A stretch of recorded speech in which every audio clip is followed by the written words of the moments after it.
Hello, welcome back. My name is Dr. George Mochocki. This is Principles of Management, Business 223, offered by the College of Lake County.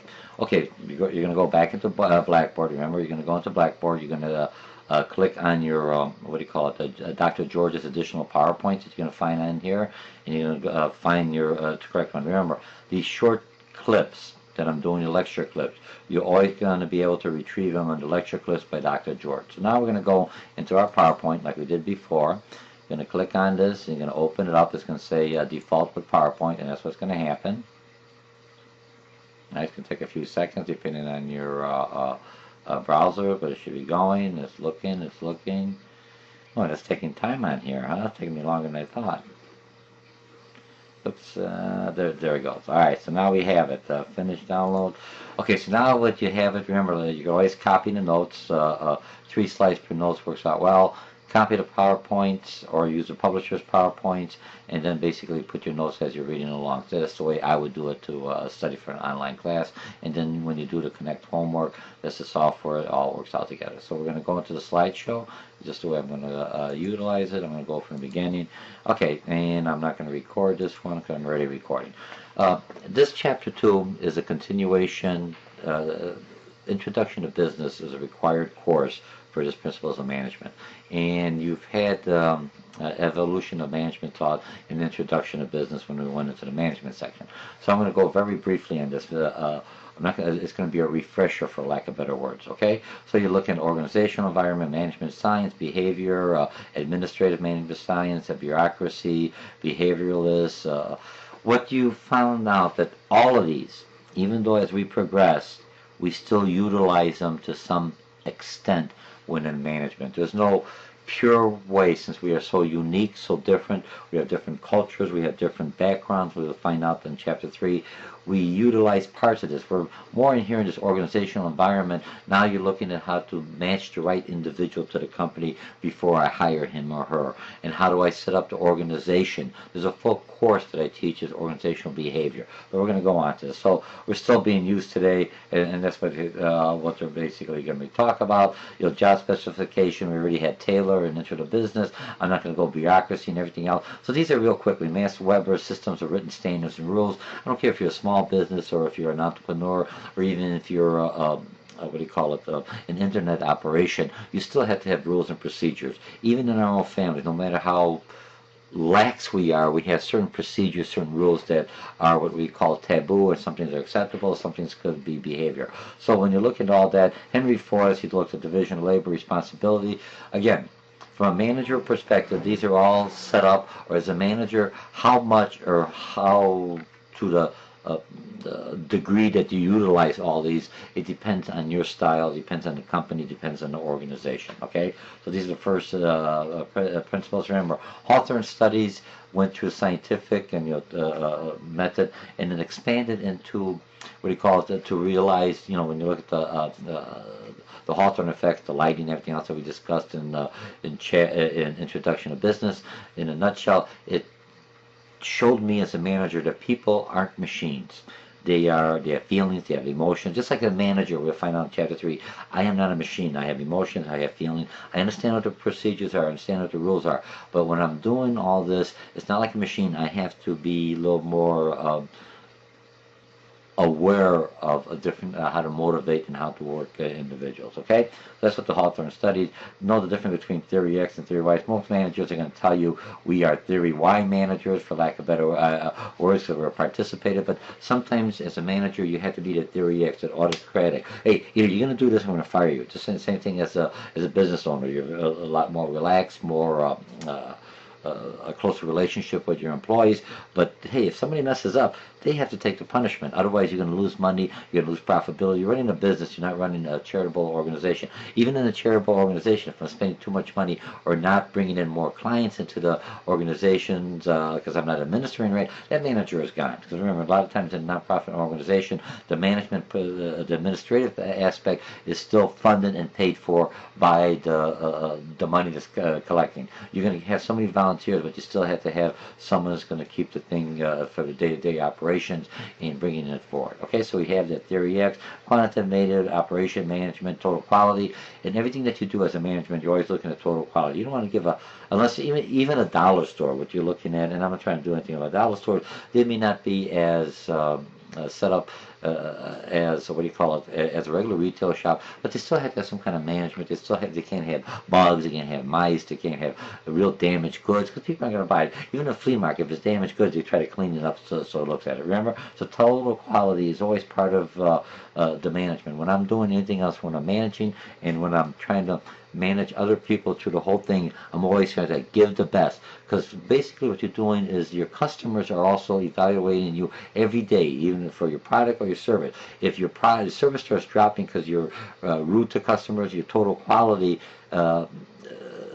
to customer service drops, you're going to lose customers. Okay, so you have to understand that. Open systems and closed systems. Most of us are working with an open system. One thing you look at a closed system, maybe North Korea, where they control everything. Most of us are in environment. What's happening outside? What's happening with our competitors? What's happening with the law? What's happening with Obama? We're all in an open system. So that's how we have to manage. We have to manage understanding what's happening, what are the regulations, what's changing, and how do I adjust that to meet the organization's goals and perspective as a manager, because that's what we're basically at. And contingency theories, even in management, you basically have to know, what do you call it, I think I'm doing pretty good. I got a little time on this one. If I'm looking at contingency theories, I always have a backup plan. I understand, what if this doesn't work out? What is my back? I don't wait till something happens. Look, if you're going to have a fire, and I'm not saying you should have a fire. Let me rephrase this again.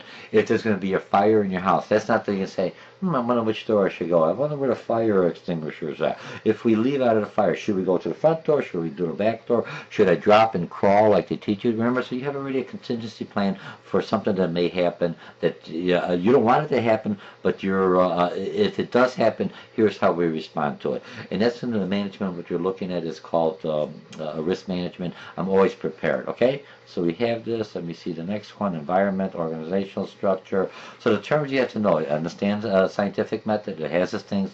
It's looking at. Look, I have to know how much my cost is, or what's my labor, what I reduce it. Process improvement or process or. Bringing a new type of equipment to improve the process, but I still have to know how long it's going to take someone to do a task, because that's what's going to be charging customers. And if it takes me too long, what could I do to improve the task? And if I improve the task, and it could be to bring something else, it could be administrative management, bring in more controls, or bring in more another manager to oversee, or more training. All of this is part of the management, so make sure you understand. Now, when you look at the behavior aspect of it, the Hawthorne studies, remember, people are people. You try to understand people, you understand culture, you understand individuals, where they're coming from, and how do I adapt or train people to understand the processes that are required within this company, or in this process, or in this department. And the management, quantitative management, operation management, total quality management, that all ties in to make sure that I'm utilizing that we learned in Chapter 1, and I carry it over to Chapter 2, that I'm utilizing all my resources effectively and efficiently, because that's what I'm being, what do you call it, for lack of better words, me as a manager, as a management department or management functionality. That is why organization stakeholders, owners, or stockholders place me in this position, to make sure that the resources I utilize it effectively, efficiency, I respect my employees, and that I for lack of better words, always give the best quality for the goods and services that for every input a dollar comes in, that I get maybe $2 or $3 going out of goods and services. And the last one here, we talked, I went over real quickly, mechanistic and organic. When I look at mechanistic or organic, mechanistic, look at bureaucratic, very rigid, like a machine. It doesn't change. Those processes are there. Some of those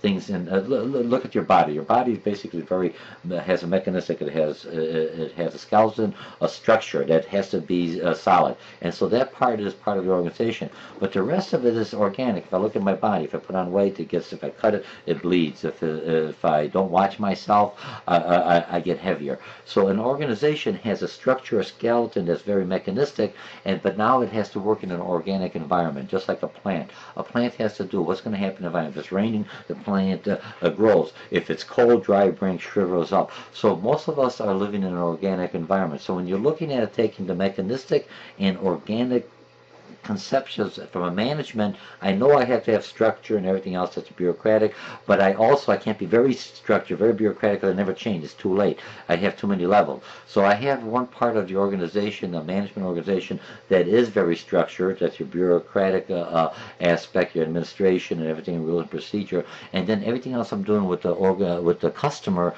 which has to be working in an organic environment, because customers change, customers like. Someone in a certain area is predominantly Hispanic, another area is predominantly Asian, another area is predominantly African American. I have to adjust my style because my clientele and my representation of employees that are working mirror the environment that I'm operating in that section, or in that geographic, or in that department, or in that area that I'm working in. You see, for the management, so I have to use both. So when you're looking at companies are very what do you call it, bureaucratic, the headquarters, but all their operations, the small stores or the retail stores, they're more of a flatter type of organization, very organic, that could adjust quickly to the needs of your customer base and to your employees. Okay, so that's basically chapter 2. And if you look at with all the PowerPoints I'm always putting on here, look at chapter 2, evolution of management thought. So if you're looking, we're always evolving. There's no one way to manage, because now we have younger individuals, you have technology. How do I manage with technology? Just like this course is a hybrid course or a strictly full online class of management. And now how do I manage people when they are online? How do I manage people when they're talking to an individual? And use it as a tool. Don't look at it. It's not a negative, because this is easier. Look, you could, from your home, you could see me communicating and doing the lecture real short. You still have to read it, the book, or look at the Connect, do the homework quizzes. But this is a quick overview, so you know what is going forward. Okay? Again, so my name is Dr. George Mochocki. This is chapter 2, evolution of management thought, a continuing from a previous course that you've taken, Introduction to Business Organizations, and this is just an extension from a managerial perspective. You take it to the next level, and I'll see you in the next chapter. I think it's chapter 3, which is management, a manager you. I'm going to be a little long on this one. So this one's only 12 minutes on this, so I'm doing very good. Okay, and enjoy.